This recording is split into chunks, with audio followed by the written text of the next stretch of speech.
Olá! Hoje a gente vai mergulhar num assunto sério e muitas vezes invisível. Uma verdadeira crise de saúde silenciosa que afeta milhares de adultos autistas. É uma realidade que passa despercebida, mas que tem consequências, olha, que podem ser devastadoras. Para a gente começar a entender isso, olha só essa citação do Ministério da Saúde. Ela diz que uma pessoa com um transtorno do espectro autista pode sorrir sem um motivo aparente ou simplesmente não sorrir. Sabe o que isso quer dizer? Que algo tão comum para a gente, um sorriso, pode ser interpretado de um jeito totalmente diferente. Agora pensa no impacto que isso pode causar numa consulta médica, um lugar onde se comunicar com clareza é, bom, é tudo, né? Então, o nosso caminho vai ser o seguinte. Primeiro, a gente vai entender melhor essa comunicação diferente. Depois, vamos ver alguns dados de saúde que são, francamente, assustadores. Aí, a gente entra no abismo dos diagnósticos, nas barreiras que existem para o cuidado, e no final, a gente fecha com um chamado para todo mundo ficar mais consciente. Bom, começando então pela comunicação. É crucial entender uma coisa: autismo não é um defeito, tá? É só uma forma diferente de perceber e interagir com o mundo. E essa diferença fica super clara na hora da comunicação social. Isso aparece, por exemplo, em padrões de interação social, na comunicação e em alguns comportamentos bem característicos. Imagina só, ter uma audição tão aguçada que um barulhinho vira um trovão. Ou a etiqueta de uma roupa incomodando a ponto de ser insuportável. Ou até mesmo aqueles comportamentos repetitivos que muita gente não entende, mas que na verdade são uma maneira de se acalmar, de se organizar num mundo que parece caótico demais. E essa imagem aqui ilustra o desafio perfeitamente. Pensa num consultório médico, um lugar que já não é agradável para a maioria das pessoas. Agora imagina para alguém com hipersensibilidade. As luzes fluorescentes, os bips dos aparelhos, o toque de um profissional, tudo isso pode virar uma sobrecarga sensorial gigantesca. E aí, como é que a pessoa vai conseguir explicar o que está sentindo, uma dor, um sintoma, no meio desse caos todo? Fica quase impossível. E aí a gente chega numa armadilha muito, mas muito perigosa.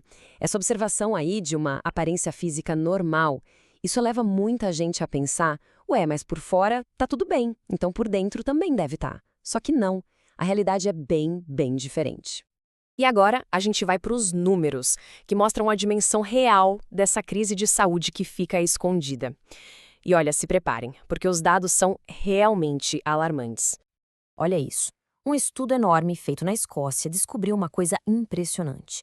Adultos autistas têm 3,3 vezes mais chance de ter surdez ou perda auditiva significativa. Pensa bem, um problema que já é sério se torna muito mais comum nesse grupo. E se a gente for falar de visão, a coisa fica ainda mais dramática. O risco de cegueira ou de perda de visão é 8 vezes e meia maior. É um número que faz a gente parar e perguntar, mas o que está acontecendo aqui? E não para por aí. A saúde mental também é super impactada.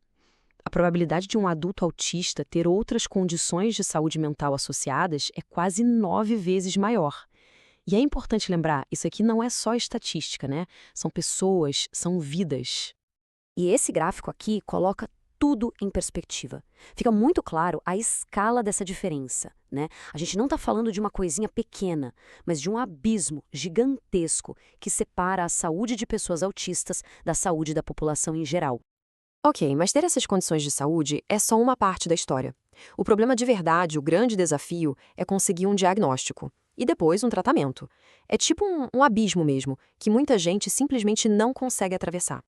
Para ter uma ideia do tamanho desse abismo, um estudo feito no sul da Ásia trouxe um dado que é de cair o queixo. Para pessoas com neurodivergências severas, mais de 70% das doenças físicas graves, tipo diabetes e hipertensão, simplesmente não são diagnosticadas. Elas passam batido. São doenças que vão crescendo ali, em silêncio, sem ninguém ver.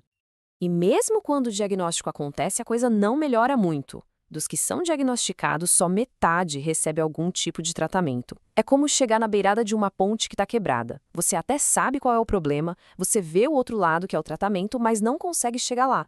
Tá, então a pergunta que fica é: por que isso acontece? Por que existe esse abismo?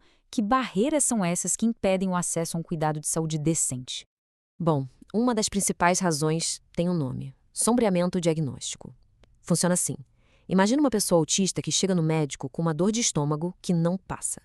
Ao invés de investigar uma gastrite, uma úlcera, algo físico, o profissional pensa: Ah, isso deve ser por causa do autismo, ou é ansiedade. A dor, que é real, fica escondida, ofuscada pelo diagnóstico de autismo que a pessoa já tem. E aí a gente volta naquilo que falamos lá no começo, sobre as diferenças na comunicação e na parte sensorial. Isso tudo torna a avaliação muito mais complexa para os profissionais. Um paciente que não olha no olho ou que descreve a dor de um jeito que não é o padrão corre um risco enorme de não ser levado a sério, e aí os sintomas dele são simplesmente ignorados. Olhando para tudo isso, fica óbvio que a gente precisa de uma mudança, e uma mudança profunda, que começa com conscientização, não só da sociedade em geral, mas principalmente da comunidade médica. A conclusão aqui é muito clara. O que a gente está vendo não são casos isolados, um problema aqui e outro ali. É uma falha sistêmica. O nosso sistema de saúde, do jeito que ele é hoje, está falhando em cuidar de uma parcela importante da população. E o recado dos pesquisadores vai direto para os médicos e outros profissionais de saúde. É preciso ter uma maior conscientização. É preciso entender que o autismo, muitas vezes, não vem sozinho. Ele vem junto com outras condições de saúde.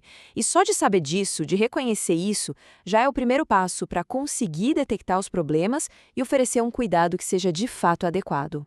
Para a gente fechar, fica uma pergunta, uma reflexão que é fundamental.